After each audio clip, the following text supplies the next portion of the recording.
주진학교 쪽에 조영기 목사와 함께 한국교회 행로로 예배를 드리겠습니다. 그 시간에 20분입니다.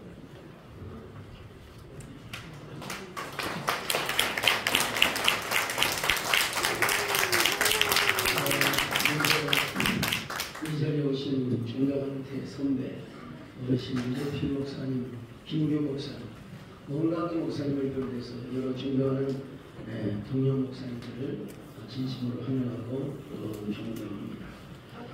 조영기 목사님을 추모하고 또 연모하는 의미에서 조 목사님이 생전에 자신의 넥타이를 메고 오늘 이 자리에 섰다는 사실을 말씀드립니다. 먼저 저는 통틀어서 조영기 목사님의 성령운동과 한국교회라고 하는 아젠다로 제가 주제 발표를 하게 되었습니다. 먼저 생각해 볼 것은 조영기 목사님의 생애와 사역입니다. 조영기 목사님은 1936년 2월 14일 경남 울주군 상남면 결혼의 30년지에 진장이라는 곳에서 태어나셨습니다. 어려서부터 위대한 충명하셔서 사물에 대한 사고력이 뛰어났으며 정서가 풍부했고 얼마나 충명했는지 어른들이 이야기를 하면 그 30살짜리가 어른들의 이야기에 끼어들었다는 그런 이야기가 전해지고 있습니다. 조영기 목사님은 동네 중학교를 우수한 성적으로 졸업하고 부모님 돌보러 부산 공고에 입학하게 됩니다. 그가 다니는 부산 공고에는 미군 부대가 주둔하고 있어서 평소에 언어의 재능이 뛰어났다는 조 목사님은 영어를 배울 수 있는 그야말로 절호의 기회를 갖게 됩니다. 그러나 2학년 1학기 1953년 어느 날 그의 인생에 그야말로 극적인 고비를 맞습니다. 폐병을 맞게 된 것입니다. 폐병은 전염병으로 가족들과도 격리되어 있었기 때문에 병과의 고통을 고독하게 싸워야 했습니다. 병원 치료 외에는 늘 집에 독방에 홀로두고 지내던 그는 바로 죽음에 대해서 더욱더 깊이 생각하면서 여러가지 깊은 상념에 빠졌습니다. 그런데 누나의 친구 바로 김정혜 누나의 전도로 성경을 읽기 시작했고 그리고 그러던 어느 날 거리를 지난 우연히 켄타이제 선교사의 부흥성막성회에서 천막부흥회에서 포스터를 목격하게 되고 그 집회에 참석하여 마침내 통역하게 이르고 예수 그리스도를 인격적으로 만나며 돈나이스 선교사회 만남으로써 인생의 두 번째 신앙의 발달의 성장의 계기를 맞게 됩니다. 1956년 서울에 올라온 조영기 목사님은 곧바로 순복음신학교에 응시하여 수석으로 입학을 합니다. 타고난 영어 실력을 인정받아 학교장 허스틴 선교사의 통역을 맡았고 가정교사를 하며 학교와 생활비를 보탰습니다. 이때 신학 동기생 최자 씨를 만나 조영기 목사님은 학업뿐만 아니라 전도에 열심히 했습니다. 전도대를 만들어 매주 토요일에 서울역과 파고다공원에서 북을 치며 노방전도를 하고 다니셨습니다. 1958년 5월 18일 저녁 8시 서울시 서대문구 대조동 산기슭 최자실 전도사의 집 거실에서 조영기 전도사가 최자실 전도사와 그 세 자녀 성의 성수 성광을 좌우로 앉히고 예배를 시작합니다. 훗날 세계 최대 교회로 성장하는 여의도 순복음교회가 탄생하는 마침내 그날이 된 것입니다. 온갖 병자들이 성령의 능력으로 고침을 받고 악한 영들이 쫓겨나는 역사가 나타나자 멀리서 환자들이 모여들기 시작합니다. 한국전쟁이 끝나던 1953년 휴전이 되고 나서 한국 사회는 오랜 억압과 극한 가난, 병으로 시달리는 시대였습니다. 이 시대에 조영기 목사님, 당시 조영기 전도사님은 삼중구원의 메시지와 예배의 새로운 의식을 통하여 부흥의 출구를 찾기 시작합니다. 이제 마침내 서대문 시대를 열어가게 되죠. 서대문 시대는 불과 3년 만인 1964년에 성도가 무려 3,000명이 되었습니다. 순복음 중앙교회가 3,000명을 넘어가면서 주위는 교회 앞 도로가 막힐 정도로 인상에 실제 3,000명이 여러분 한번 모여보십시오. 그래서 순복음교회 그 거리는 나비가 될 정도였습니다.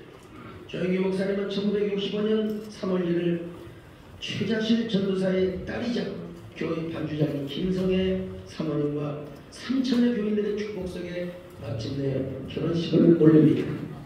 조영기 목사님은 결혼 직후부터 6개월간 국내 스케줄이 한 주도 빠짐없이 계속 잡혀 있었습니다. 그의 소원은 한국의 빌리그램이 되는 것이었습니다. 그런 주일날 끝나면 다음 월요일부터 토요일까지 지방교회 혹은 해외교회를 소리하면서 부흥회를 하였습니다. 1960년대부터 조영기 목사님은 세계 곳곳을 다니며 복음을 전할 때 그에게는 가난한 나라, 후진국 나라의 목사라는 꼬리표가 달려 있었습니다. 조 목사는 각국을 돌면서 어떻게 하면 우리나라가 잘 사는 나라가 될 것인가 이걸 계속 생각했다고 합니다. 어느 날 청와대에서 박정희 대통령께서 조영기 목사님을 급하게 만나보자고 연락이 왔습니다. 조 목사님은 박정희 대통령을 만나 우리 국민이 잘 살기 위해서는 물질적인 것 이전에 먼저 마음의 큰 부흥 새마음 운동이 일어나야 한다는 이야기를 하셨습니다. 조 목사님의 설교를 듣던 박정희 대통령은 새로운 마음의 운동을 전개해야지. 그리고 나서 얼마 후에 부산 지역을 순시하면서 새마을 운동이라는 단어를 처음으로 사용했습니다. 1998년 서대문에 있는 순복음 중앙교회는 성도가 8,000명, 만여 명이 이르자 이제 예배를 3부 4부로 늘리기 시작합니다. 그러던 어느 날 조영기 목사님은 마음에 이곳을 떠나 1만 명이 한꺼번에 예배 드릴 수 있는 이런 성전을 짓는 날 하나님의 감동을 받고 순정을 실행하기 시작합니다. 드디어 1969년 4월 6일 조영기 목사님과 순복음 중학교 성도들이 참석한 가운데 여의도에 새성전 착공 예배를 거행합니다. 여기에 여러 과정과 눈물이 아니면 말할 수 없는 사연들이 있는데 시간상 생략을 합니다. 여의도 순복음교회는 1973년 8월 15일에 완공이 됩니다. 4,000여 평의 대지 위에 연건평 3,200여 평의 규모로 건립된 여의도 성전, 당시에 8억 4,100만원, 지금이면 아마 한 수천억이 넘는 그런 비용이 될 것입니다. 1958년 5월 18일 대도동 천막교회 5명 천예배를 드린 지 15년 만에 일입니다. 마침내 1973년 8월 15일 첫 주일 설교를 시작으로 조영기 목사님은 여의도 시대를 개막해 나갑니다. 여의도 순복음 중앙교회 폭발적인 성장과 발전은 조영기 목사님의 갈보리 십자가 신앙이 중심이 되고 그리고 성령운동이 중심이 되었습니다. 그는 십자가의 대속의 믿음의 복음의 중심이며 3중 축복과 5중 복음 그리고 4차원의 영성으로 성령운동의 표지가 되었고 이미지화 되기 시작합니다. 여의도 시대를 열면서 조영기 목사는 세계 선교에 전력을 기울이기 시작했습니다. 그래서 1973년 9월 18일부터 22일 서울에서 개최된 10차 오순절 세계대회는 세계선교의 막중한 거점이 되기 시작합니다. 우리 조영기 목사님께서는 남미, 북미, 인도, 일본, 1천만 구령운동, 싱가포르, 민족보그마, 대성의 온 천하를 다니는 역사상 세계에 우리 대한민국을 가장 많이 알렸던 소위 요즘 말하면 K-문화, K-팝의 원조라고 할 수 있습니다. 1973년 5월 30일부터 6월 3일까지 열린 빌리그램 전도대회는 열리는 120만 명이었는데 엑스포로 74대회는 전국 각지에서 온 신자들이 여의도에서 천막을 치고 침식을 함께하였습니다. 첫날 개막 예배가 136만 명이었는데 명인원이 655만 명입니다. 우리 한국의 역사의 최고의 역사의 기록입니다. 이 중심에 누가 있었느냐? 바로 조영기 목사님과 여의도 순복음교회가 함께 하였다는 것입니다. 아쉽게도 1980년대 한국의 가장 큰 이슈는 조영기 목사님에 대한 이단 시위였습니다. 시대의 아쉬움이고 우리 젊은 후배들이 참 가슴 아프게 느끼는 대목이기도 합니다. 1970년대에 한국교회를 상징하는 교회는 영락교회였습니다. 그러다가 조영기 목사님이 1958년부터 5월 18일 대전역 전막교회를 시작한 순복음교회가 기하급수적으로 부흥을 합니다. 주립교회와 기존교회에 대한 권태감으로 그리고 또 전라도 경상도 지방에서 올라온 사람들의 그 여러가지 절망적인 마음에 희망과 성령운동을 심어주었던 조영기 목사님을 향하여 인산이라로 주일날 모여드는 것이 아니겠습니까? 그러나 조영기 목사님에 대한 문제는 여럿이 있는데 1983년에 시작하여 94년에 내장종합직조원에서 결론이 났습니다. 문제점이 있는 것은 사실은 그러나 이 지적은 문제점도 대처 오순절 교파의 특수성에 관련된 것들이 많다고 하면서 이단 사이비 이러한 시비 문제를 취소하고 결론을 나게 된 것은 정말 얼마나 큰 다행이고 종합교단이 잘 결정하고 한국교회가 잘 결단한 이야기라고 저는 확신을 합니다. 그는 사회보호를 위한 성령운동도 서슴지 않았습니다. 조영기 목사님은 4,704명의 선천성 심장병 어린이에게 무료 시술을 받도록 하였고 여기에 엘렌복지를 비롯하여 수많은 단체를 만들어서 복지단체를 만들었어. 그래서 1996년 5월 3일 조영기 목사님에게 민간인이 수여하는 최고의 훈장인 국민훈장 무궁화 훈장을 수훈받게 되었다는 사실을 우리는 기록을 통해서 잘 알고 있습니다. 또한 조영기 목사님은 1987년이죠.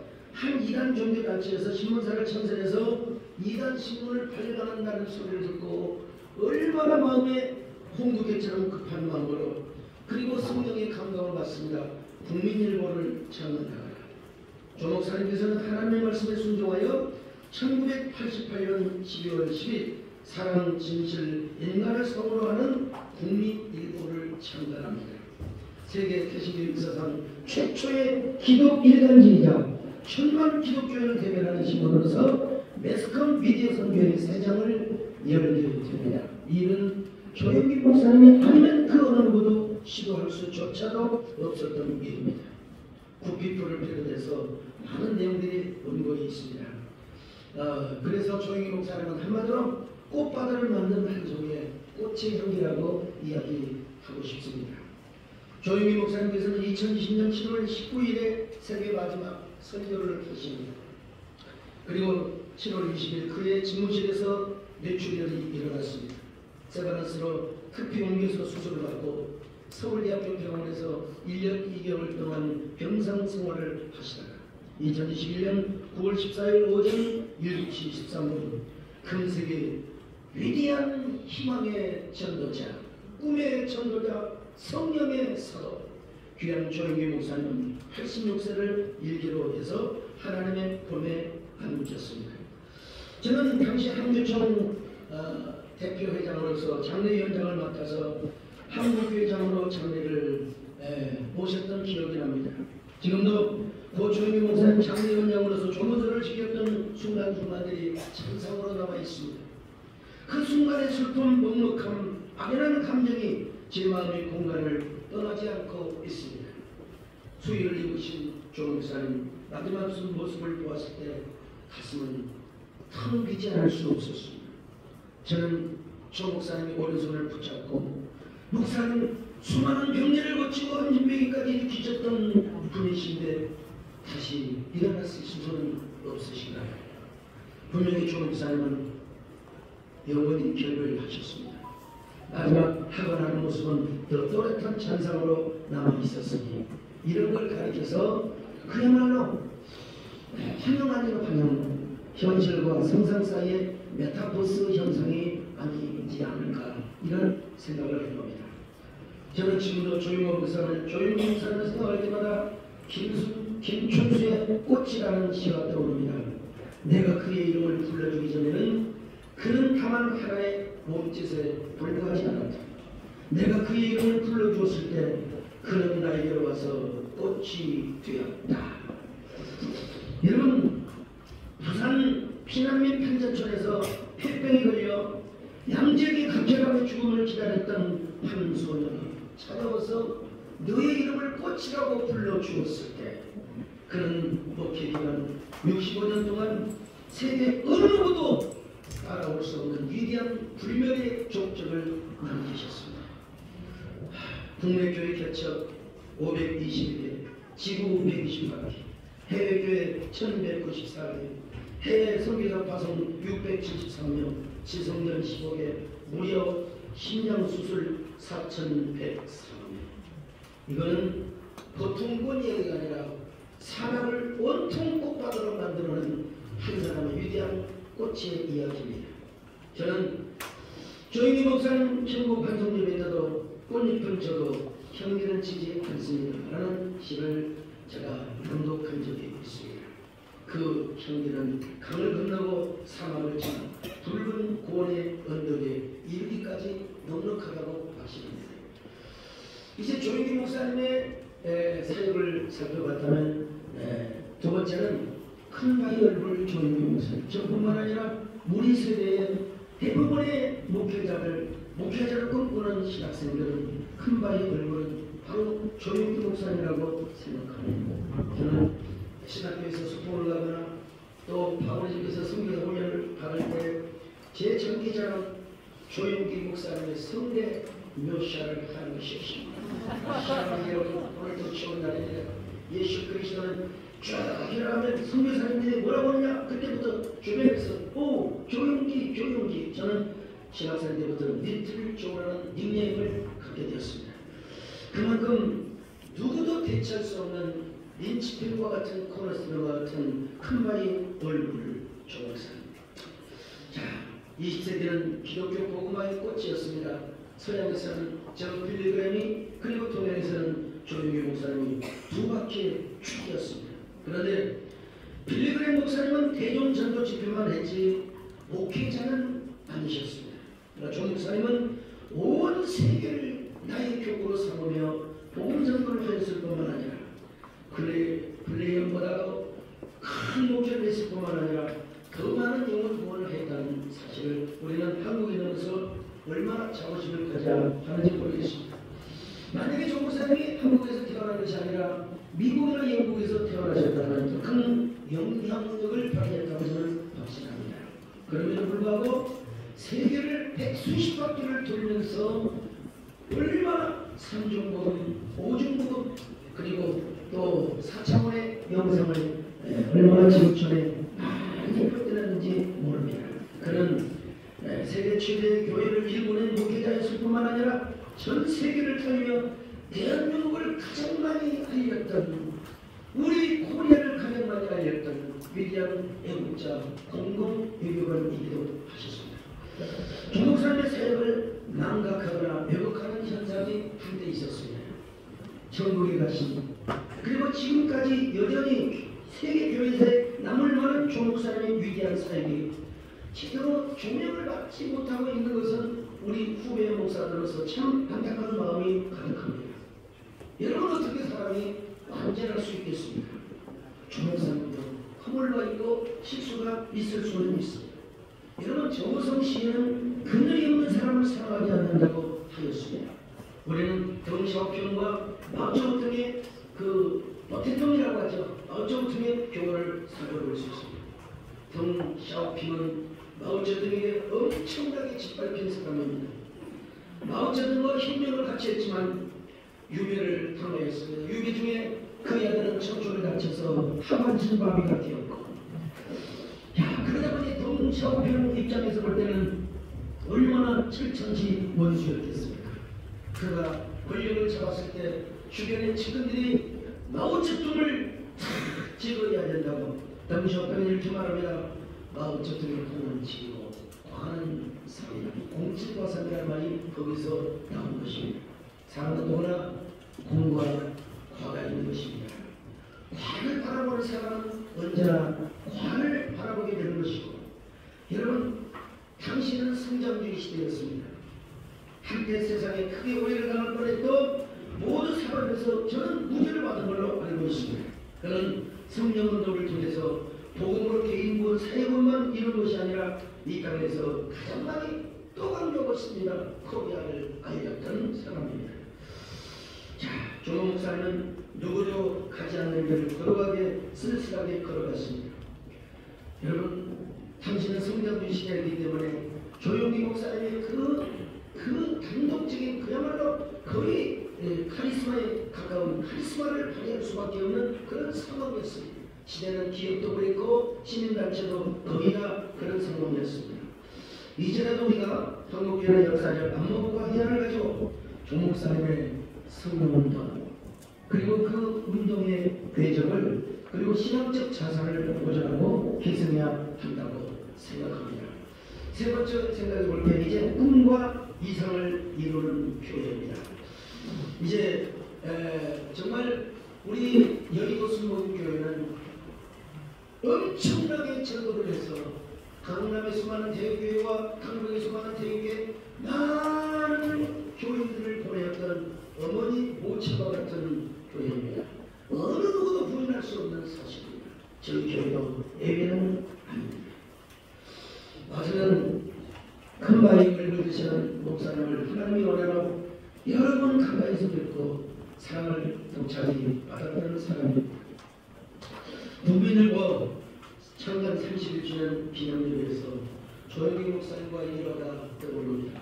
여러분, 세계의 거성 조 목사님, 함께 영훈 목사님이 이제 조 목사님이 설교를 하시고 영훈 목사님이 통성기도를 하고 있는데 누군가가 와서 집에 손을 잡고 머리에 손을 탁 눈을 뜨고 보니까 조 목사님께서 제 손을 잡고 머리에 올리는 거예요. 여러분, 어떻게 큰 바위를 걷으신 그분의 머리에 손을 놓고 기도한다고요? 목사님이 끌어안고 엉엉 울며 기도를 한 적이 있습니다. 이걸 또 기다리는 이 장면을 놓치지 않고 전교인들이 기도하고 있는데 이 장면을 놓지 않고 사진이 나오니까 저는 지금도 이 사실을 생각하면서 저는 개척교회 시절에요. 큰 교회는 돈이 많고 큰 교회는 사람이 많이 모여서 여러 집에 다 동원하고 돈 넣어가면 되는 줄 알았습니다. 저희 교회도 어느 정도 교회가 풍부하다 보니까 이제는 이런 위대한 목사님의 가슴이 얼마나 멍들고 얼마나 무거우셨을까 하는 생각을 해봅니다. 여러분, 얼마나 그때 수고하셨을까? 얼마나 힘드셨을까? 우리 조영기 목사님은 한국교회를 푸른 바다로 만들었던 고래이셨습니다. 정무성 시인의 고래를 여행하는 시가 있지 않습니까? 조영기 목사님이야말로 우리 사회를 푸른 바다로 만드는 거대한 한 마리 고래이셨습니다. 그런데 생략하겠습니다. 기념관에 대한 얘기를 하고 싶은데 마지막으로 이제 4.0 교회를 향하여 우리 조영기 목사님이 우리에게 남겨주신 유산의 신앙은 4.0 교회라고 생각을 합니다. 4.0 교회, 그 교회 성장학자인 누굽니까? 닐코리로 하면 제 1.0 교회는 초대교회고 2.0 교회는 그야말로 세상을 통째로 지배하는 중세 유럽 교회라고 한다면 3의 교회는 본질과 가치를 잃어버린 그런 교회는 언제든지 무너질 수 있는 교회라고 예측을 했습니다. 이때 바로 저는 4.0 교회, 이것은 우리 한국교회 조 목사님이 물려주신 신앙의 자산이라고 생각합니다. 4.0 교회는 무엇이냐? 현대교회일수록 복음의 본질과 성경적 가치를 우선해야 한다는 사실, 조 목사님이 물려준 신앙의 유산입니다. 성령운동 역시 마찬가지입니다. 두 번째, 더욱 간절함을 회복해야 한다는 것입니다. 무엇을 향한 간절함입니까? 지금도 여러분, 여의도 순복음교회를 가면은, 여원 순복음교회를 가면은 막 성령의 운행하심이 느껴집니다. 성령의 임재하심이 느껴지는 것이죠. 자, 세 번째로 신앙의 본질과 언유처치, 끊임없는 성령운동과 복음전도 운동을 통한 사도행전의 원형적 교회, 여의도 순복음교회가 이러한 모습을 보여주지 않습니까? 넷째로 플랫폼 교회를 이루는 것입니다. 플랫폼 교회는 단순히 교회가 사회적 활용과 공유, 힘을 다하는 그런 교회만을 의미하는 것이 아니라 그걸 넘어서 이제는 팬데믹 이후에 엔데믹 시에 정말 성령의 신비, 하나님의 축복, 하나님의 놀라운 임재하심, 하나님의 운행하심을 이렇게 담는 이런 새로운 형태의 놀라운 교회를 의미하죠. 여의도 순복음교회와 조영기 목사님이 이 교회의 모습을 보여주고 가셨습니다. 마지막으로 초연결 확장 영적 공동체를 이루어야 합니다. 원고를 참고해 주시기를 바라겠습니다. 저는 조영기 목사님 장례 때 마지막 감독한 추모시가 있습니다. 시간이 없어서 마지막 부분만 한번 고연을 추모하면서 또 목사님을 연모하면서 마지막 부분만 감독하고 마치겠습니다. 조영기 목사님, 이 땅에 예배라는 꽃잎은 떨어졌지만 그 향기는 지지 않겠거니 천국에서는 더 위대한 꽃봉오리가 펴소서.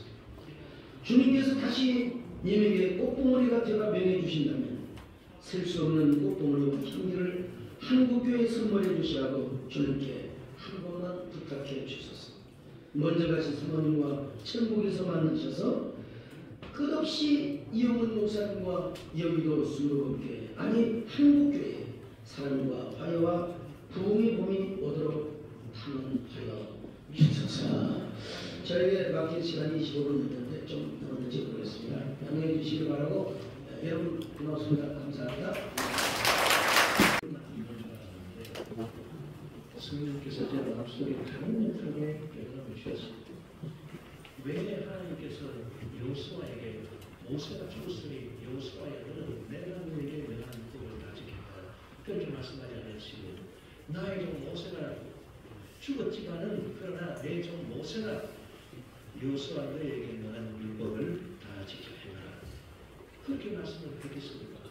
그리고 여호수아서에 보면은 여호수아는 하나님이 자기한테 명한 율법을 다 지켜 행했다 그렇게 말을 하지 않습니다.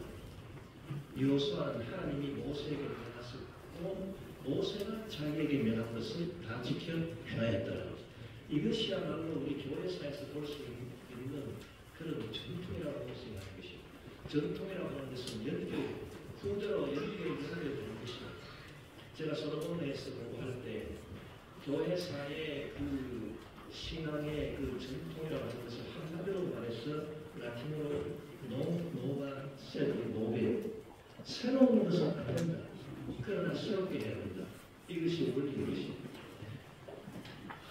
하나님께서는 이 세상을 보시고 이 세상에 필요한 할 때마다 새로운 전통을 세우셨습니다. 중세 때는 가톨릭 전통이었지만 그러나 16세기에 들어와서 하나님을 보시고 이 세상에 개혁주의가 필요합니다. 그래서 16세기에 위대한 주의자 장갈렌을 세워서 지금도 장로교를 이루는 것입니다. 그래 장로교는 장갈렌의 신학을 받아들이고 그걸 새롭게 할 뿐이지 그 장로 신학에 새로운 것을 또 할 수가 없습니다.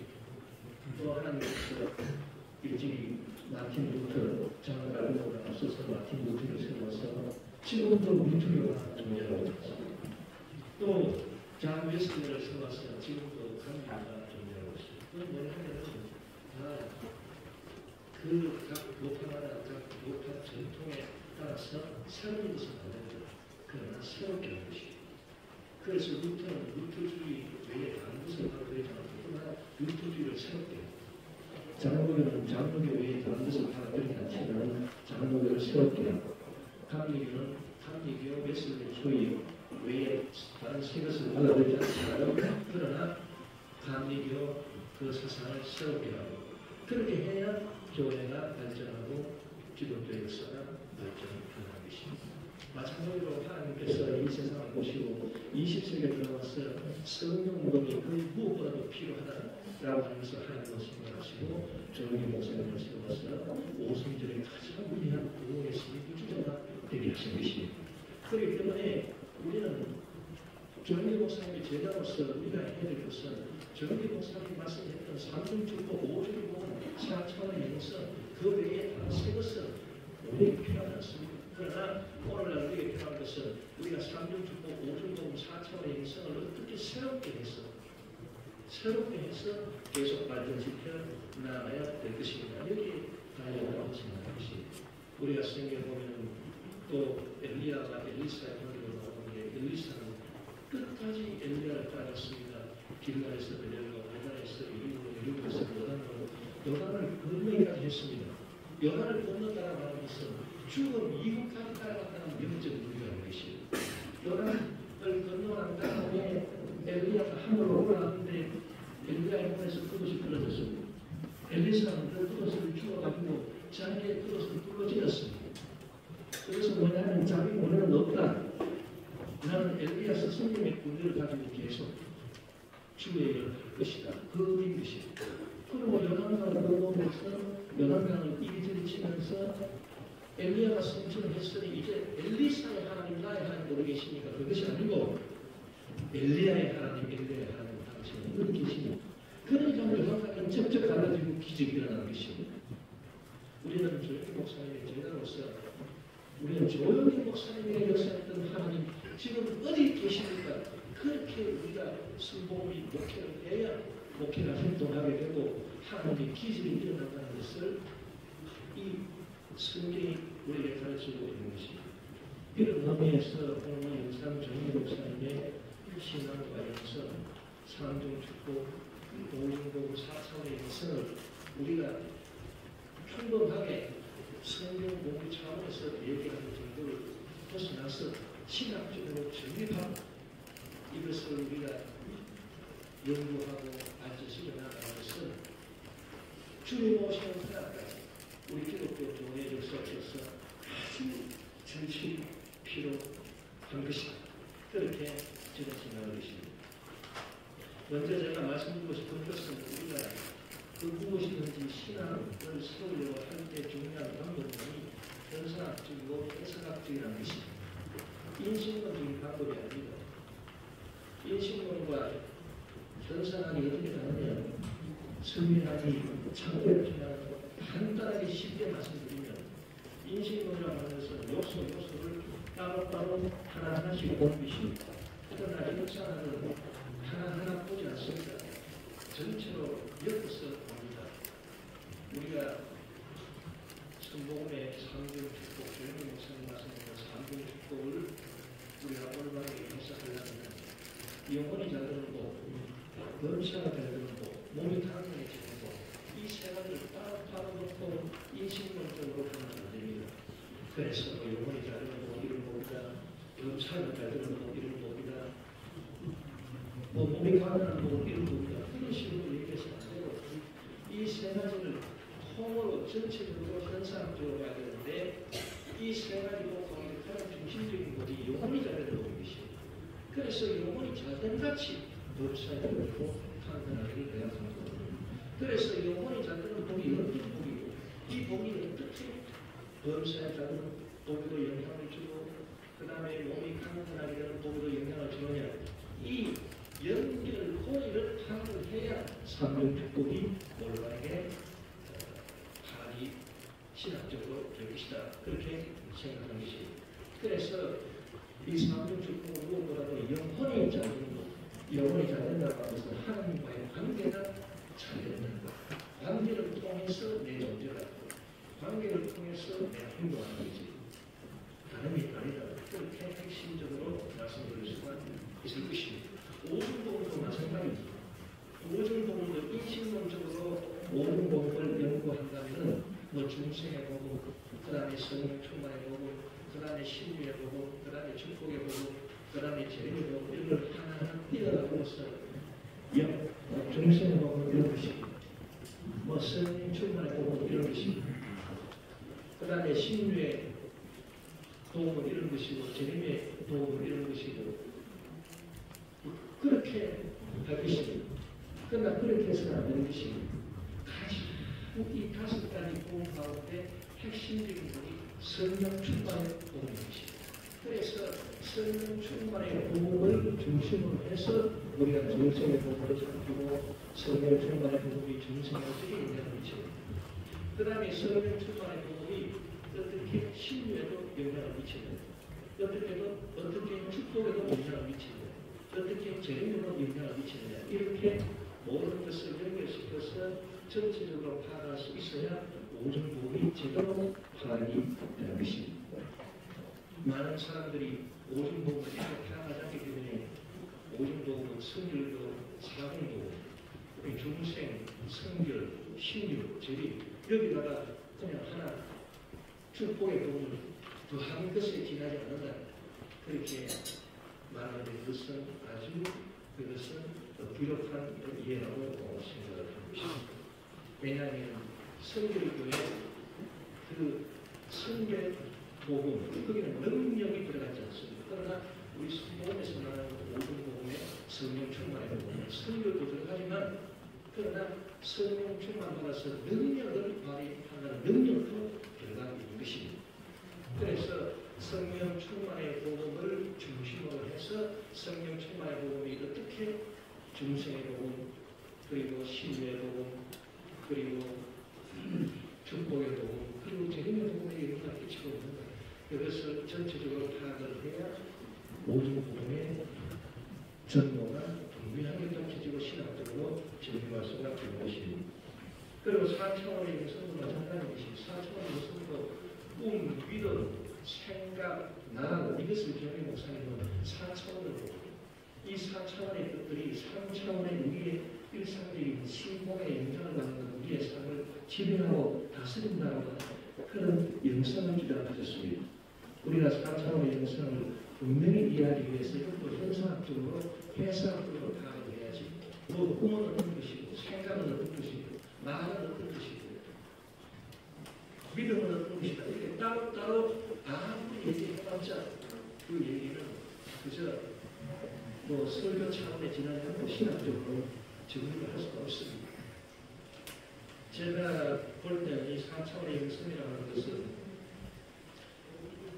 현상학적으로 해석학적으로 우리가 파악을 해야 되는데 중요한 방법론을 제시한 학자가 있습니다. 프랑스의 위대한 올 리케르라고 하는 해석학자가 있습니다.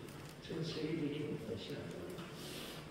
이분이 이제 얘기하는 것을 보면 우리가 어떻게 해서 이 종교 목사님의 이 4차원의 영성을 해석할 수 있겠는가라고 하는 방법이 분명히 드러납니다. 꼴 리케르의 악의 상징적이라 라스펜몰리크 비말이라고 하는 그 책에 보면은 악한 것들이 여러 종류가 있습니다. 죄도 악한 것이고 마음의 불안, 죄책감도 악한 것이고 그러나 마귀도 악한 것입니다. 그러나 그 가운데 가장 악한 존재가 마귀라고 하는 것입니다.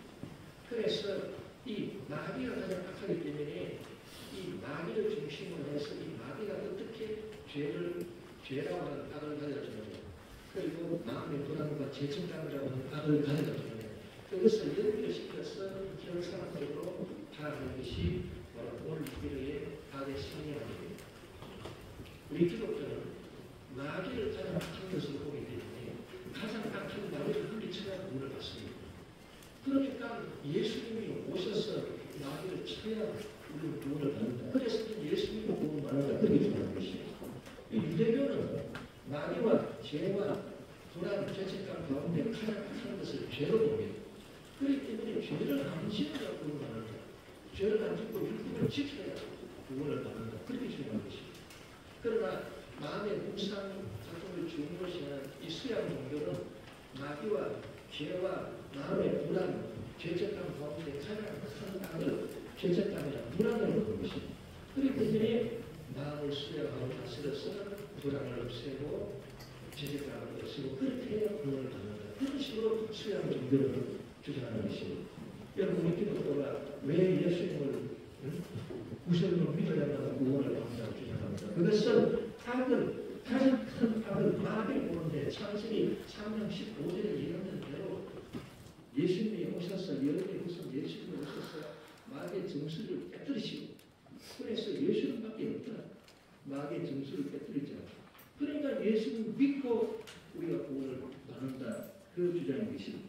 그래서 올 리케르의 우리가 그 악의 상징학이라고 하는 그 책을 보면은 이 악한 마귀가 어떻게 역상에서 두 번째 악인 죄에도 영향을 미치고 세 번째 악인 마음의 불안과 걱정과 죄책감에도 영향을 미치는 것. 그것을 분명히 해주고 있습니다. 이 마귀의 존재라고 하는 것은 우리 힘으로 어떻게 할 수 없다고 하는 것이 그 특징입니다. 우리 힘으로 어떻게 할 수 없다고 하는 그 특징이 이 두 번째 존재 악인 죄에도 영향을 미칩니다. 그래서 죄도 어떤 죄가 있습니까? 우리 힘으로 어찌 할 수 없이 짓는 죄가 있습니다. 예를 들어서 부조적으로 짓는 죄라든지 자기가 모르고 짓는 죄라든지 이런 건 어찌할 수 없이 짓는 죄인 것입니다. 이 어찌할 수 없이 범한다라고 하는 이 성격이 어디서 왔습니까? 이게 첫 번째 안에서 온 것입니다. 마귀를 우리가 어찌할 수 없다. 그 특징이 두 번째 악인 죄로 들어갑니다. 그래서 어찌할 수 없이 짓는 죄가 있다고 하는 것입니다. 모르고 짓는 죄, 부조적으로 짓는 죄, 개인의 차원을 벗어나는 그런 죄, 이런 것들을 다루고 있습니다. 그 다음에 세 번째 악인 죄책감, 불안도, 죄책감도 어찌할 수 없습니다. 우리가 아무리 죄를 회개하고 우리가 거룩하게 삶을 위했습니다 하더라도 마틴 루터가 보는 것처럼 죄책감을 떨쳐볼 수 없습니다.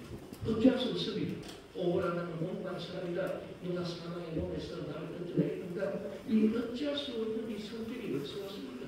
첫 번째 가장 큰 악인 마귀에게서 온 것입니다. 이렇게 해서 올림픽의 예상을 보면 가장 큰 악인 이 마귀가 두 번째 큰 악인 죄나 세 번째 큰 악인 불안이나 죄책감으로 계속 영향력을 끼치고 있다라고 하는 것을 우리가 보여줍니다. 이것을 우리가 전미 목사님의 4차원의 영성에 질문을 하게 되면 이 4차원의 영성이 현상적으로 가게 됩니다. 그러면 전미 목사님 말씀하신 4차원의 영성은 이 마귀의 본성을 깨뜨리는 죄의 악을 없애는 죄책의 악을 없애는 그런 것이 되어야 됩니다. 그러면 가장 강력하고 가장 파워 있는 그런 영성이 뭐냐? 그것이 바로 가장 외부적인 것입니다. 마귀가 가장 외부적인 존재입니다. 그리고 죄라고 하는 것은 마귀의 유혹과 인간의 내면의 자유의지가 서로 반응을 해가지고 내 자유의지가 그 마귀의 유혹에 불복해서 도달한 죄인 것입니다. 그리고 불안, 죄책감이라고 하는 것은 완전 내 내면의 것입니다. 그래서 우리가 그 현상의 구조를 보면은 이 악한 마귀는 외부적인 존재고 그 다음에 악한 죄는 외부와 내부의 만남에서 이루어집니다. 그 다음에 악한 악은 마음의 불안은 완전 내면화 것입니다. 그래서 순서가 되려면 가장 외부적인 그 다음에는 외부와 내부의 만남 그 다음에는 완전히 내부적인 것 이렇게 흘러갑니다.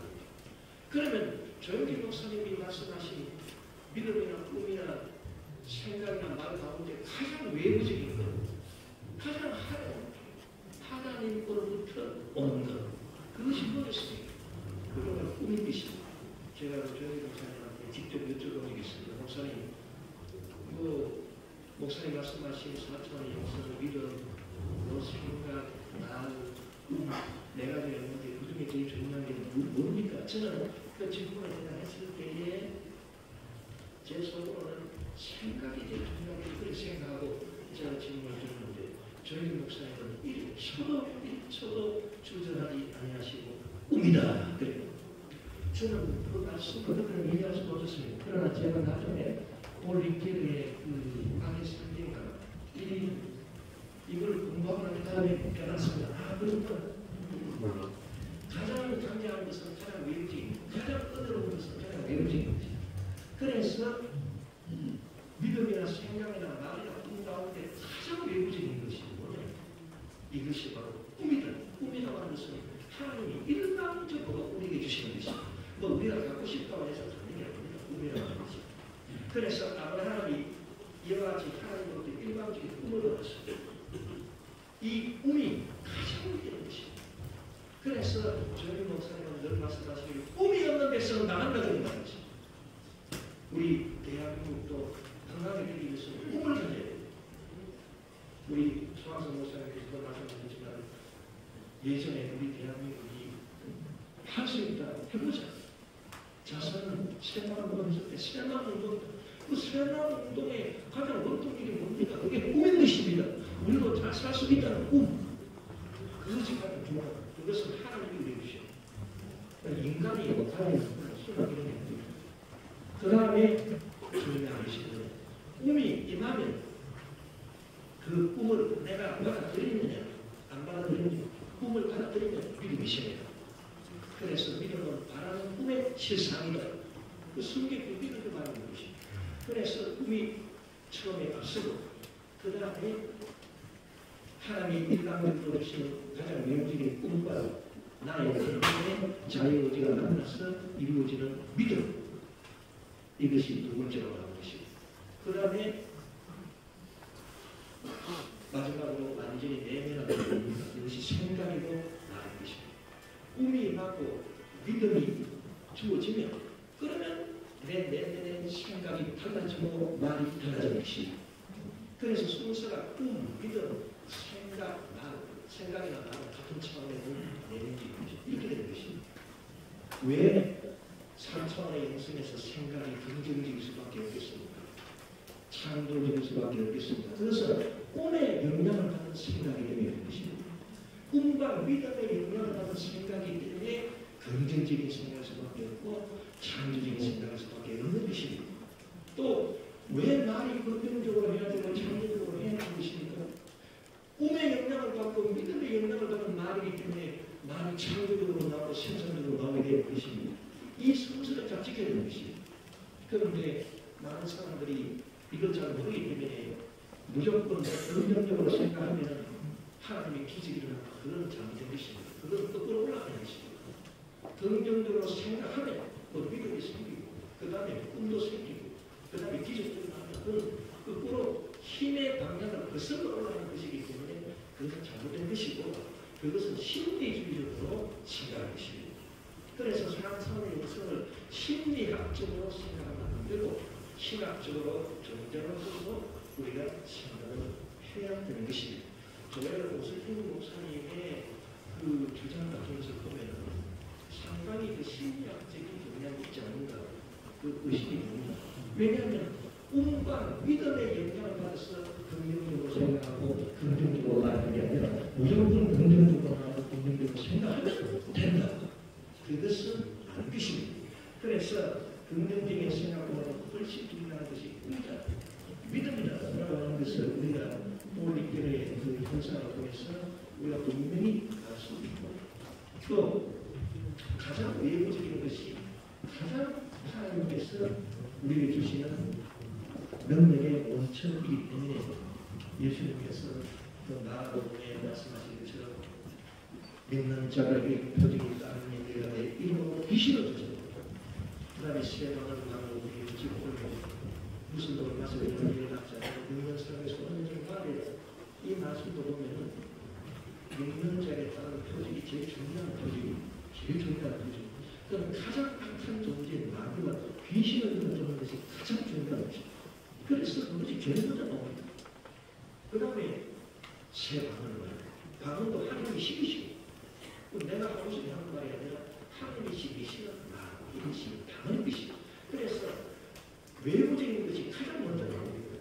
이게 가장 정확한 말인 것입니다. 그래서 마귀와 귀신을 냈죠.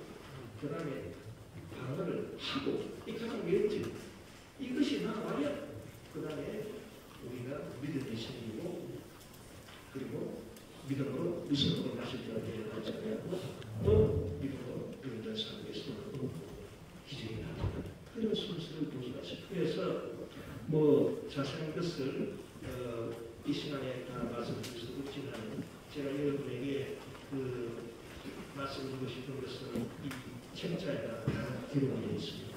이 책자에 공부하시면 읽어보시고 이렇게 해서 우리가 오늘 이 시대에 정규 목사님의 그 사랑을 오는 사찰의 영성을 제대로 신앙하고 그리고 이 영성을 우리가 계속 이어나가서 새롭게 이 가르침 외에 다른 새로운 것이 아니라 이 가르침을 우리가 그대로 할때 이것을 새로 해서 앞으로 주인공시대가 가진 이 오순절 순복의 전통을 이어나감으로 하나님께 영광을 돌리게 된다라고 하는 것이 우리가 알 수 있을 것입니다.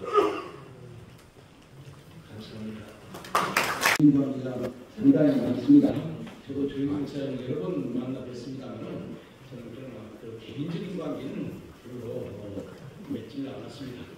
단지 조용히 목사님의 저서를 통해서 조용히 목사님을 이해를 하고 또 제가 역사학자이기 때문에 역사적인 큰 맥락에서 조용히 목사님이 어떤 정치를 가지고 있는가 하는 것을 생각을 했습니다. 그런데 때때로는요, 안에서 보는 사람보다 바깥에서 보는 사람이 더 잘 볼 수가 있습니다. 이런 점에서 제 얘기는 앞에서 얘기해 주신 분들과 같은 내용이면서도 다른 측면에서 얘기하는 그런 내용들이 있는 것입니다. 한국 교회사에서, 해방 한국 교회사에서 가장 중요한 변화가 무엇일까요? 한국 교회는 장로교와 감리교가 주도해서 일어나가는 교회입니다. 해방 이후에 두 가지 새로운 교파가 등장을 했습니다. 하나의 침례교회와 순복음교회가 등장을 했습니다. 그런데 제가 생각할 때는 해방 이후 한국교회 지역에 있어서 가장 큰 변화는 순복음교회 등장이라고 생각합니다.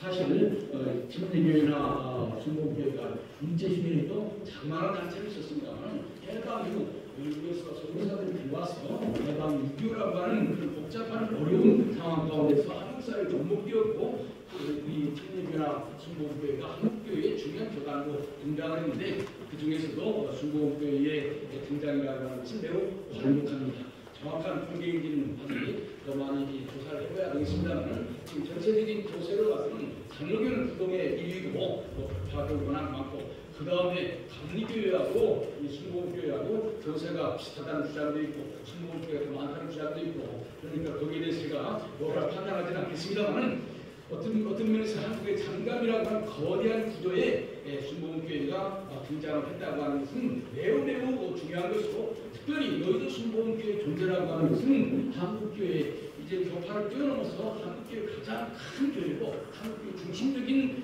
교회라고 하는 것입니다. 이것은 한국교회 지역에 있어서 매우 중요한 변화인 것입니다. 그러니까 한마디로 정리해서 말한다면 해방 후 한국교회의 그 지역의 변화는 오순절 운동의 등장이다 이렇게 말할 수가 있는 것입니다. 그러면 이 오순절 운동의 등장을 누가 주도했느냐? 여러분들이 다 아시는 대로 조영기 목사님이 주도를 했고 그 조영기 목사님의 업적에 대해서 오늘 같이 생각을 해보는 것입니다. 그러면 조영기 목사님의 그 생애를 꿰뚫고 있는 가장 중요한 핵심이 뭐냐? 뭐 여러 가지 말할 수 있을 거예요. 경제적으로도 말할 수 있을 거예요. 그러나 제가 생각할 때는요. 조영기 목사님의 생애를 꿰뚫고 있는 가장 중요한 핵심은 지금 여기서라고 하는 것입니다. 일제 한국교회는 이제 매우 어려운 상황인 것인데 내일은 나 몰라요. 하루하루 살아요. 그러면서 하나님 나라에 대해서 소망으로 살았어요. 그래서 힘자들의 꿈은 아멘 주 예수여 어서 오시옵소서 예수님 오시면은 전당하는 것이 꿈이었습니다. 여러분들 조영기 목사님의 책 삼박절 구원인가 첫 번째 선물에 보면은 일제시대 때는 세상에 소망이 없었기 때문에 하나님 나라에 가는 것이 꿈이었다. 그러나 지금은 세상이 달라졌다. 힘자들에게 오늘 이 시점에서 어떤 삶을 살아야 되는가는 것을 알려주고 그 사람들에게 희망과 용기를 줘야 된다. 그러니까 예수 믿고 죽어서 꾸는 꿈이 아니라 지금 여기에서 꾸는 꿈, 삼중복음, 오중복음, 삼박자 축복 다 여기에 해당되는 것이라고 말할 수가 있는 것입니다. 이런 측면에서 조영기 목사님의 이런 성경에서는 많은 사람들에게 새로운 바람을 일으켰고 그것이 오늘의 한국 사회에 큰 영향을 미쳤다고 생각합니다. 사실 이것은요 우리 개신교의 전통이기도 합니다. 중세시대에는 모든 것이 죽어서 천당하는 것이 중세시대의 가장 큰 목적이었어요. 그러나 종교개혁자는 뭐라고 주장했냐? 예수 믿고 천당 가는 것은 당연한 것이니까 천당 갈까 못 갈까 염려하지 말고 이 세상에서 자신의 최선의 삶을 다 살아. 그것이 종교개혁의 중요한 가르침입니다. 그렇기 때문에 종교개혁 이후 경제도 발전하고 과학도 발전하고 정치도 발전하고 그래서 우리의 세상이 이루어진 것입니다. 그러니까 조영기 목사님이 오늘 여기에서 나가는 이 해석의 새로운 변화는 우리 종교개혁적인 전통을 이어오는 것이다 이렇게 말할 수 있습니다. 이것은 조금 무식한 말을 한다면요 상황화 신학이라고 말할 수 있는 거예요. 조영기 목사님은 항상 이 오늘의 현실에서 삶의 현실에서 성경을 해석하고 또 그것을 사람들에게 전달을 했던 것입니다. 예를 들면 정기 목사님의 저서에 보면 지금 제천번에 부감동 청방촌에서 전도를 가고 예수 믿고 천당 가세요. 예수 믿으면 지옥 안 갑니다. 그렇게 말하니까 여기가 지옥인데 무슨 지옥이 또 있습니까? 그럴 만큼 절박한 상황 속에서 우리에게 희망과 용기를 바라는 것입니다. 그러니까 조영기 목사님은 이런 측면에서 성경을 재해석했고 한국교회 큰 새로운 바람을 일으켰다고 말할 수가 있는 것입니다. 그 다음에 이런 조영기 목사님의 그 사상 모든 배경에는 오순절 신앙이 있다고 하는 것입니다. 조영기 목사님을 어떤 이 과학자들은 한국의 부속적인 신앙과 연결해서 조영기 목사님을 해석하는데요. 사실 조영기 목사님이 일찌감치 예수 믿고 일찌감치 영어 배웠고 일찌감치 선교사들을 만났기 때문에 사실 무속의 영향을 받을 시간이 없어요. 그런데 이 한국의 자유주의 신학자들이 모든 것을 그냥 자기들 머릿속에 있는 상상으로 해석을 하는 거예요. 그래서 제가 조영기 목사님의 생애를 쭉 추적을 해봤는데 조영기 목사님은 사실 세계 오순절 운동의 영향을 절대적으로 받고 있는 것입니다. 어린 나이에 선교사들을 만났고 그러니까 첫 번째 직업이 뭡니까? 선교사들의 강의를 통역하는 것이에요. 그러니까 선교사들이 가르치는 오순절 운동을 제대로 이해하지 못하면은 그걸 제대로 통역할 수 없는 거예요. 조영기 목사님의 부흥의 스타일이 어디에서 왔습니까? 미국에서 온 선교사들이 선교하는 거 통역하면서 다 배우면서 한 거예요. 이런 측면에서 조영기 목사님은 오순절 운동의 영향을 절대적으로 나왔다 이렇게 얘기할 수가 있는 것입니다. 사실 오순절 운동이라고 하는 것은 해방 이후 한국 사회의 상황과 매우 절묘하게 잘 맞아떨어졌습니다. 미국도 마찬가지예요. 미국이 독립하기 이전에는요 전통적인 칼국주의가 아주 우세했습니다. 모든 것이 하나님의 주권이고 인간은 성적이다. 그래서 하나님께서 예정했고 인간은 거기에 순종하면 된다 이렇게 얘기했는데 사실 1790년 미국이 독립한 다음에 미국 사회가 그런 성적인 자세를 가지고 살아갈 수가 없는 거예요. 보다 적극적인 삶의 자세가 필요한 거예요. 그래서 소위 이벤젤리칼 알미니안주의라고 찰스 피니 학동식 목사님들은 피니를 상당히 부정적으로 봅니다만은 찰스 피니의 적극적인 생각 하나님께서 힘주시면 할 수 있다.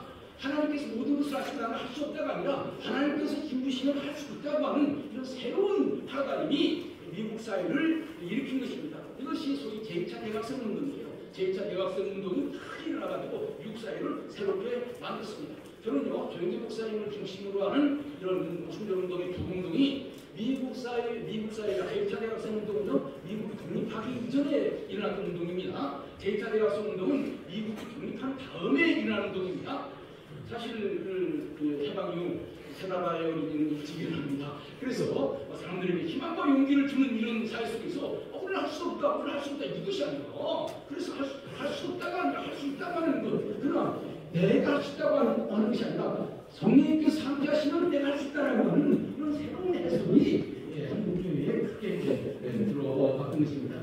저는요 한국전쟁 가운데서 정말로 오순절 운동이 들어왔는데 사실 한국전쟁이라고 하는 것은요 사실 세계적인 기독교가 한국으로 들어오는 중요한 부분이었습니다.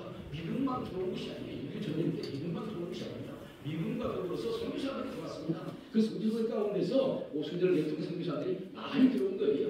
하나님의 선교사들도 좋아하지만은 자그마한 단체의 선교사들도 많이 들어왔습니다. 그 사람들이 한국에 와서 같이 역사를 했고 그들의 가장 말하자면 좋은 제자 가운데 한 사람이 조영기 목사였고 조영기 목사님이 그들로부터 배우고 그것을 자기 나름대로 새롭게 승화시켜가지고 오늘의 오순절 운동을 만들었다 이렇게 말할 수가 있는 것입니다.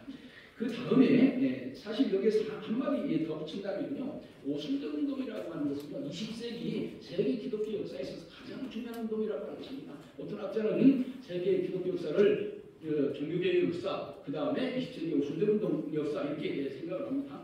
사실은요 어떻게 보면 종교개혁은 말씀을 중심으로 일어나는 운동이에요.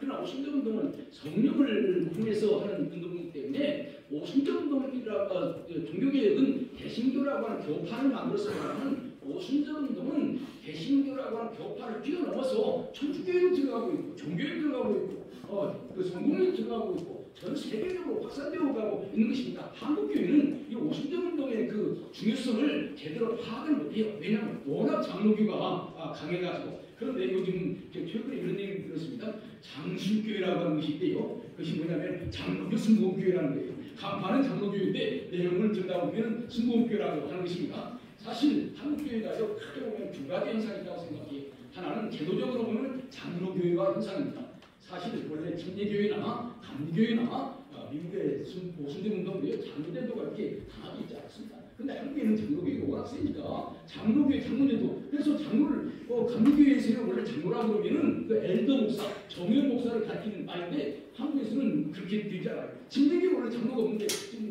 다도 장로로 생각하고 있죠. 그러니까 겉으로 보면 장로교회와 현상이 강합니다. 그러나 내용적으로 보면은 오순절운동화 현상이 강한 거예요. 그래서 장로교회에서도 다 방언하고 그러잖아요. 이 성령체의 가장 중요한 핵심 요소가 방언인데 방언하지 않는 장로교회 맞지 않을 거예요. 이렇게 보면요, 간판은 장로교회지만 내용은 순복교회라고 할 수 있어요. 그러니 장수교회가 맞는 거예요. 이런 측면에서 오순절운동을 조영기 목사님이 수용을 했고 이것이 순복음교회뿐만 아니라 한국교회 전체에 확산시키는 그런 일이다 이렇게 설명할 수가 있는 것입니다. 이것은 교회 내적인 얘기고요. 이것을 사회적으로 얘기한다면 조영기 목사님이 한국 사회에 미친 가장 큰 기업 가운데 하나가 산업화 시대에 기독교의 복음을 산업화에 맞는 복음으로 재해석해서 전했다고 하는 것입니다. 여러분들요, 경제가 발전하려면요, 경제에 대해서 긍정적으로 해석을 해야 됩니다. 여기에 칼빈주의를 신봉하는 분들이 있는지 모르겠습니다만 칼빈의 위대한 업적 가운데 하나는요, 산업사회를 가져왔다고 하는 것입니다. 여러분들 농업사회에 있어서요, 그 농업사회에 있어서 장사하는 사람들은 도둑놈들입니다. 왜냐하면 농사짓는 사람 열심히 농사 지어놓은 것을 장사하는 사람들이 그냥 갑자기 하다가 비싸게 팔아버리니까 농사 짓는 사람 입장에서는 장사하는 사람들은 도둑놈이라고 말할 수밖에 없어요. 그러니까 장사꾼 이꼬로 사기꾼, 나쁜 놈들 이런 생각들이 있는 거예요. 그러나 칼빈은 그렇게 해석을 하지 않았어요. 토지를 빌려주고 그 지배를 받는 것이나 돈을 빌려주고 이자를 받는 것이 가진 것이다. 상업행위를 옳다고 인정을 해준 거예요. 그렇기 때문에 그 칼빈 이후에 그 상업사회가 발전할 수 있게 된 것입니다. 여러분들 우리나라가 유교적인 전통에 꽉 매있어가지고는요 경제 발전을 할 수가 없습니다. 축복은 돈 많은 것은 죄악이다. 그러면 돈 버는 것 자체가 죄의 행위이기 때문에 경제 발전할 수 없는 거예요. 그런데 조영기 목사님은요 물질에 대해서 긍정적으로 해석을 했어요. 물질을 하나님 것이 축복이다. 그러니까 물질을 많이 받는 것은 좋다. 그래서 지금까지 유교적인 전통에서는 천빈이 가장 아름다운 미덕이었는데 이제 조영기 목사님은 물질이 그런 유혹의 도구일 수도 있지만 그걸 잘 활용하면 우리 하나님께 영광 돌리는 도구가 될 수 있으니까 이 물질을 하나님 주신 축복이다. 이렇게 해석을 함으로 말미암아 한국 사회 산업화를 가능하게 만들었다고 하는 것입니다. 매우 중요한 요소라고 생각을 합니다. 그래서 저는요 60년대 70년대 한국 사회가 이렇게 크게 발전할 수 있게 되는 것은 정치적으로 보면은 박정희 대통령 새마을운동, 그 다음에 경제적으로 보면은 이병철 씨, 또 정주영 씨의 그런 회사운동. 그래서 한국 사회가 많은 사람들이 그 박정희의 정치력, 그 다음에 그 이병철, 정주영의 경제력 이것만 생각하는데 그 밑바탕에는요 이런 우리 조영기 목사님을 중심으로 하는 그 성령운동 이것이 매우 중요한 역할을 하고 있다고 생각합니다. 한국 사람들이 전통적으로 우리는 안 돼. 아주 절망감에 빠져 있었습니다.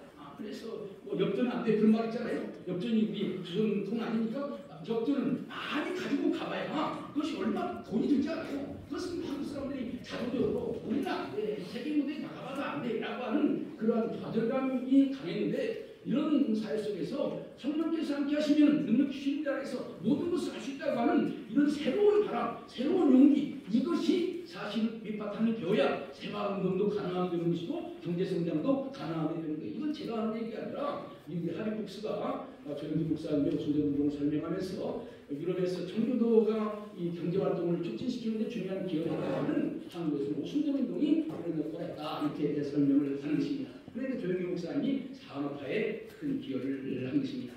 그 다음에 조영기 목사님의 또 다른 큰 기여는요 도시화에 기여를 했다고 하는 것입니다. 제가 우연한 기회에 서울시의 발전을 한번 연구해 본 적이 있습니다. 서울시가요 원래는 피난민 시대가 있고 그 다음에 산업화 시대가 있고 그 다음에 이제 그 서울시의 유방으로 나가는 그런 분산 시대가 있어요. 제가 그것과 여의도 순복음교회 발전을 같이 비교해봤는데 정확하게 일치하고 있습니다.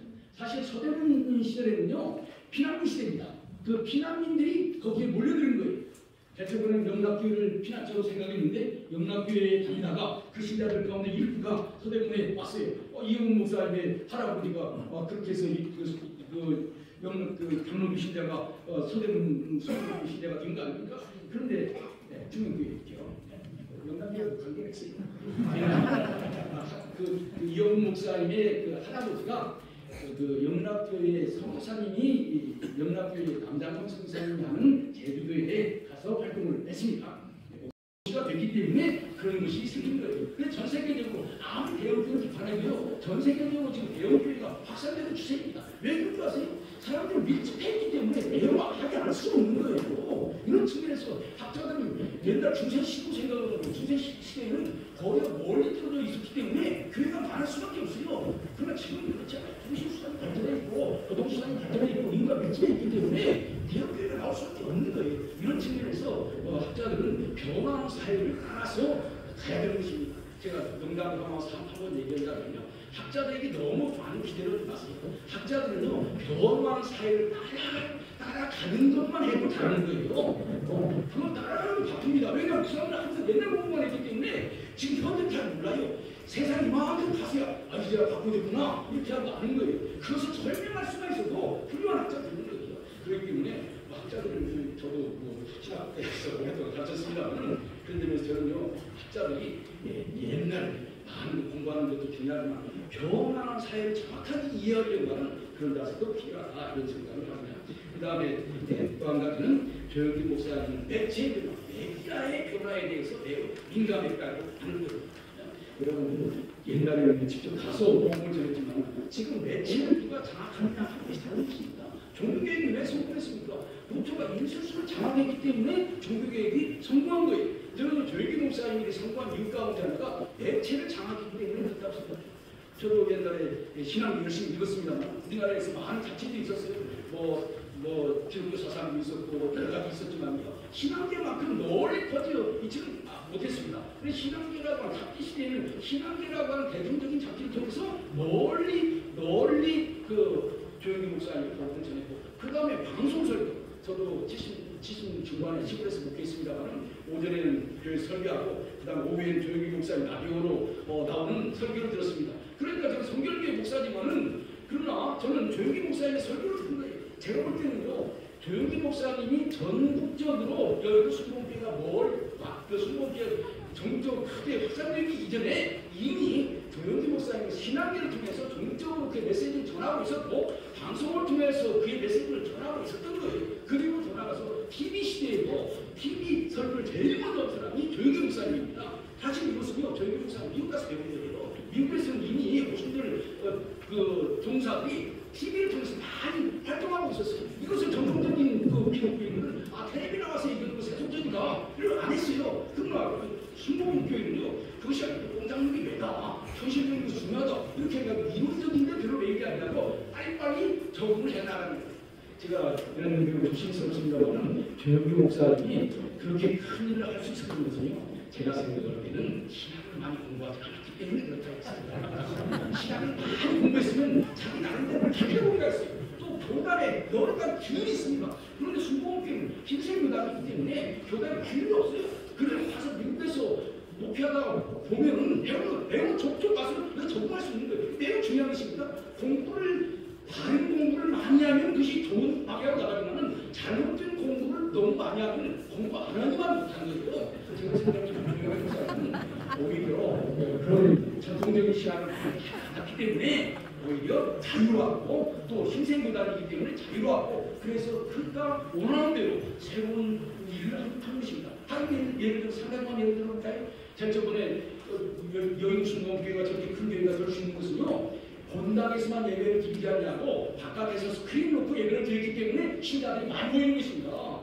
그거 무시할 수 없는 거예요. 그 다음 1부, 2부, 3부 이런 거 했기 때문에 많이 모이는 거예요. 그런데 그렇게 스크린 가지고 예배 드릴 때 장로교에서는 스크린 놓고 예배 드리는 것이 성서적이냐 아니냐 이것 가지고 많은 논쟁을 했어요. 저희 목사는 그 논쟁을 또 없는 거예요. 아니 텔레비 보고 눈물 흘리는데 드라마 보고 눈물 흘리는데 왜 성도 듣고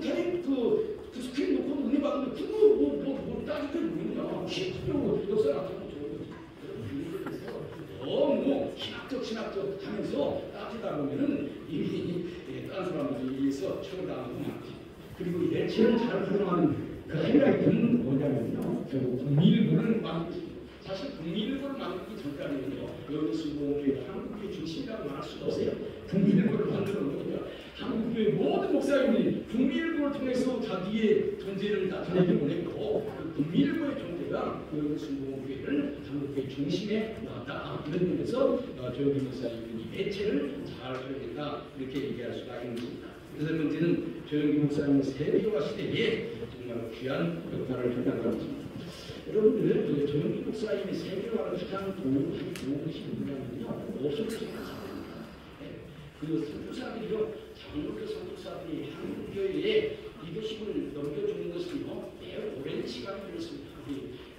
우리 목사님이 그 분야에서 전가시는 그러나요, 중국교회를 그렇지 않았어요. 서대문에 전도관을 개척해놓고 젊은 사람들이 열심히 하니까 반장하고 선교사로 스스로 부반장하고 하나고 또 조영기 목사님한테 당신이 젊으니까 당신이 해보세요 라고 리더십을 바꿔준 거예요. 이걸 어떻게 보면 쉬운 것이 아닙니다. 전통적인 장로교회 전통적인 교회는요 오랫동안 연예인들을 훈련시키고 리더십이 있다고 판단될 때 그때 넘겨주는 거예요. 그래서 선교계에서 가장 많이 일어난 것이 리더십을 언제 이양해주고 리더십을 이양해줄 때에 갈등이 생기는 것입니다. 그런데 펄스톤이라고 조영기 목사님과 같이 활동했던 그분이 바로 조영기 목사님한테 리더십을 넘겨주고 자기가 조영기 목사님 섬겼어요.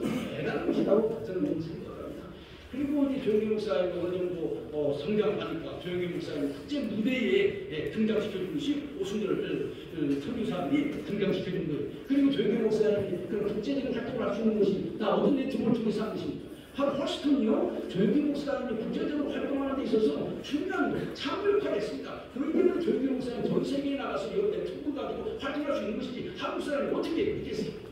이런 점에서 조영기 목사님은 오순절이라고 하는 네트워크를 통해서 전 세계를 운행했고 또 한 가지 더 중요한 것은 한국교회가 성장합니다.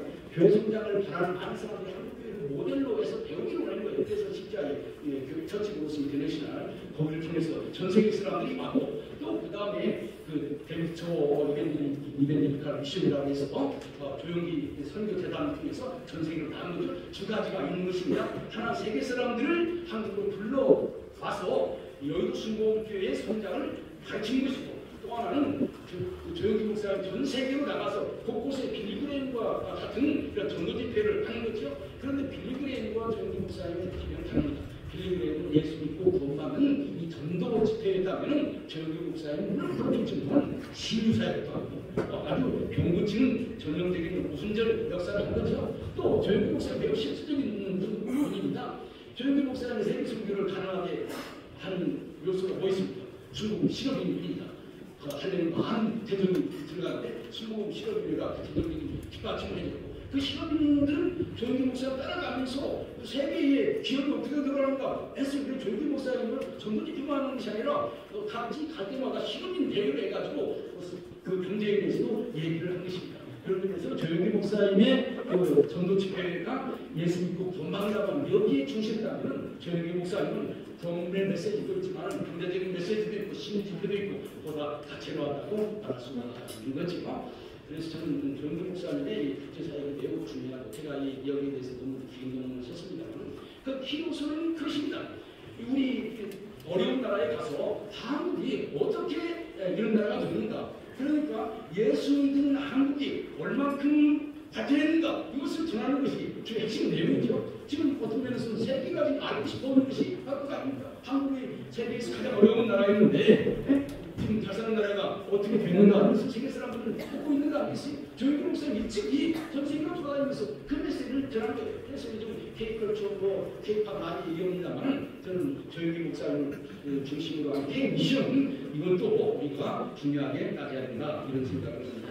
그 다음에 마지막으로 민주화 시대와 조영기 목사님에 대해서 얘기를 하려고 합니다. 조영기 목사님과 민주화 무슨 관계가 있을까? 조영기 목사님 카리스마적인 카리스마는 민주화와는 대척되는 이런 생각을 하는 분들이 있을 거예요. 그런데요 조영기 목사님이 근대적인 개념이 있어서 민족인 기념가 잘 모르겠어요. 그러나 조영기 목사님의 사역을 잘 살펴보면 조영기 목사님의 사실 김사역장님이 사실은 처음부터 김사역했어요. 왜냐하면 조자신 목사님과 같이 한 거예요. 솔직히 말한다면 조자신 목사님이 여자기 때문에 설교할 수 있는 사람을 게다가 간판으로 설교시키고 어머니 한 거예요. 그러니까 조자신 목사님이 난 할렐루야 아줌마다 보면은 이 교회 주도권을 가지고 조자신 목사님의 내면적인 마음에 갈등이 상당히 많이 있다는 것을 알 수가 있는 것입니다. 어떤 면에서 이런 점에서 조영기 목사님의 그 삶 가운데서 동양적인 그 모습이 있는 거예요. 아무리 그래도 장인하고 사위이기 때문에 그 다른 관계 같으면 많이 풀어지고 그러겠지만은 사위와 장모이기 때문에 갈등을 여러 차례 통합을 하고 나갈 수가 있는 거죠. 그러니까 제일 처음에 조영기 목사님 미니스트리는 남자와 여자가 같이 공동으로 하는 미니스트리였다고 하는 거예요. 조영기 목사님은 설교했고 최신 목사님은 전도를 했습니다. 어떤 면에서는 조영기 목사님이 서양에서 선교사들의 혹은 미국의 부동산들의 메시지를 잘 알고 훌륭한 메시지를 전했다면요. 각각 신자들 찾아가면서 눈물로 기도하면 사실 조자신 목사님이었던 거예요. 우리는 조자신 목사님의 그런 공로를 잊어버리면 안 된다고 생각합니다. 그 다음에 아까 얘기한 것처럼 선교사와의 파트너십도 매우 중요한 것입니다.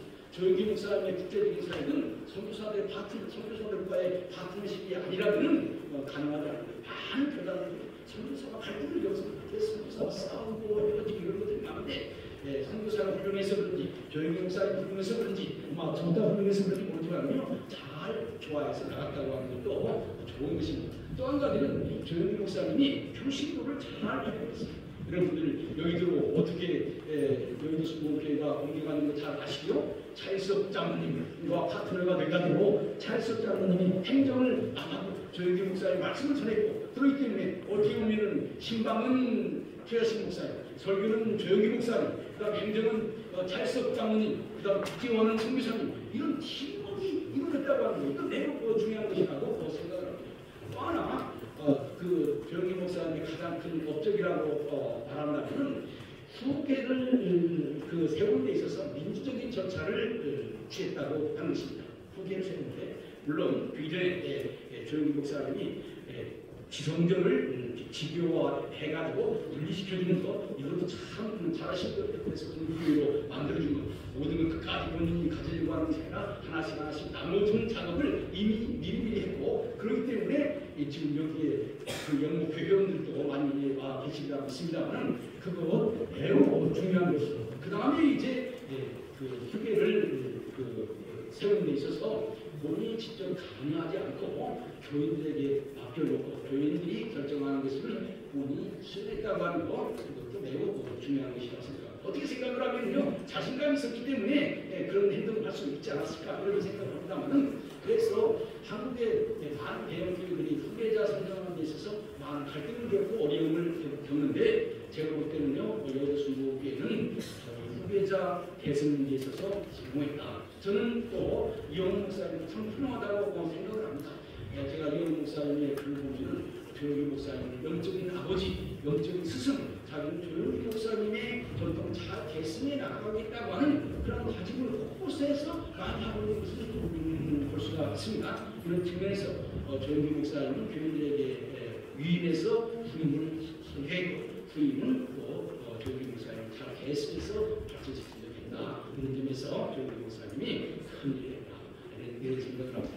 제가 조영기 목사님의 삶 전체를 하면서 설명했습니다. 결론적으로 얘기한다면 해방후 한국의 가장 중요한 일은 오순절 운동의 등장이고 이 오순절 운동의 등장에는 조영기 목사님이 결정적인 역할을 했다. 그리고 여기에는 신학적인 요소도 있지만 여러 가지 다른 요소도 같이 있었다. 도시화의 문제, 산업화의 문제, 매체의 문제, 세계화의 문제, 민주화의 문제 이런 여러 가지 요소들이 같이 있었다. 그래서 조영기 목사님을 볼 때는 단지 설교만 보지 말고 삶 전체를 볼 필요가 있다.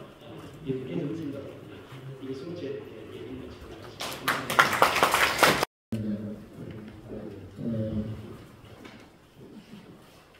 민영배 목사님은 여러분 아실 텐데 연세대학교 신학과에서 오랫동안 계셨습니다.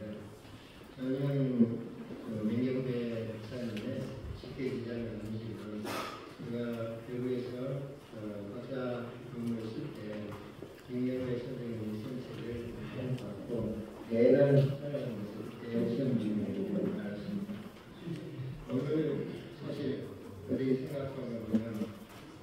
기립할 때부터 때까지 정말 강조하고 다양한 주제를 이렇게 탁월하게 정리해주신 민경배 목사님께 감사드립니다. 찬양 시간입니다. 우리 소프라노 이경진 목사님께서 얼마나 아팠습니다. 이 곡은 조영희 목사님 주셔서 김성현 선생님으로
여섯 가지만 드리겠습니다.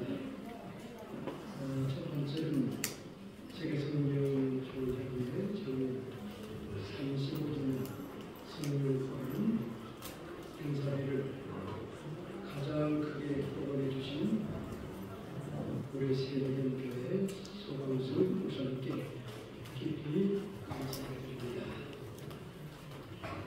두 번째는 본 행사를 후원해 주신 여의도 순복음교회 이영원 목사님과 그리고 순복음 김포교회 김성환 목사님께 감사드립니다. 세 번째는 새에덴교회에서 전체 안내위원으로 봉사해 주신 것을 감사드립니다. 네 번째는 행사를 마치고 나가실 때 2층 네오테로스 식권과 새에덴교회 여의도 순복음교회에서 준비한 저서와 명찰을 교환해 주시기 바랍니다. 그리고 다섯 번째는 다큐 영화 제작 시에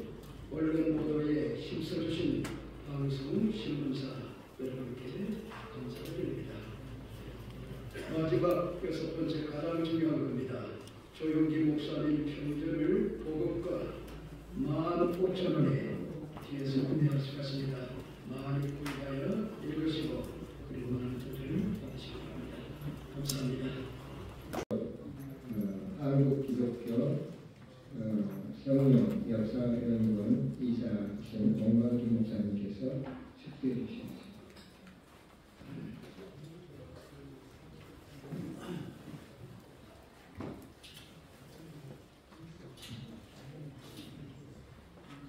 기도하시겠습니다.